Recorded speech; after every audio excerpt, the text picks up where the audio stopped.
Assalamualaikum warahmatullahi wabarakatuh. Perkenalkan, nama saya Anugrah Widodo dari Fakultas Ilmu Sosial dan Ilmu Politik dari Prodi Ilmu Pemerintahan.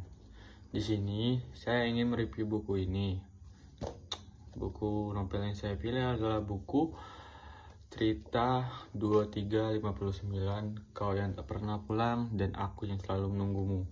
Jadi, buku ini tuh sebenarnya mengangkat tema yang sangat dekat dengan kehidupan banyak orang.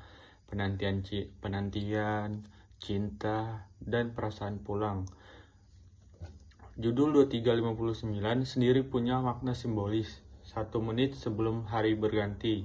Itu menggambarkan bagaimana waktu bisa menjadi sangat berharga, terutama bagi seseorang yang menunggu.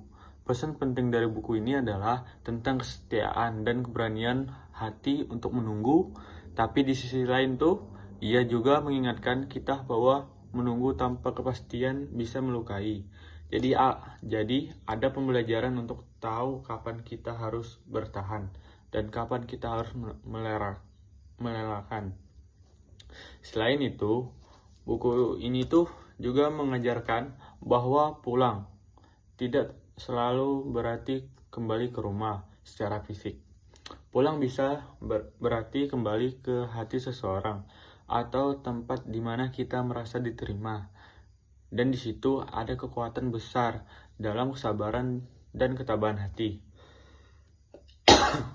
Kalau ngomongin kelebihan buku ini, gaya bahasanya tuh puitis banget, penuh perasaan, sehingga bikin pembaca tuh larut dalam suasana.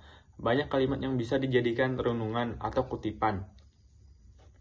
Cerita juga kayak cerita diri sendiri gitu loh.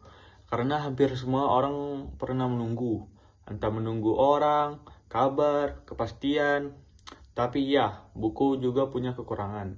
Kadang tema penantian yang terus diulang terasa repetitif.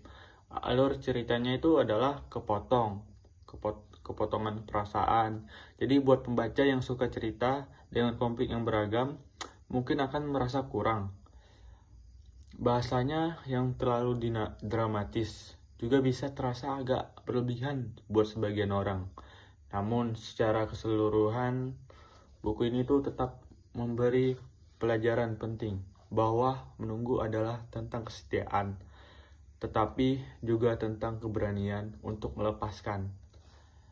Karena dalam hidup kita harus belajar kapan harus menunggu dan kapan harus melangkah pergi. Jadi itu saja yang bisa saya jelaskan tentang buku ini. Semoga bermanfaat untuk kalian. Wassalamualaikum warahmatullahi wabarakatuh.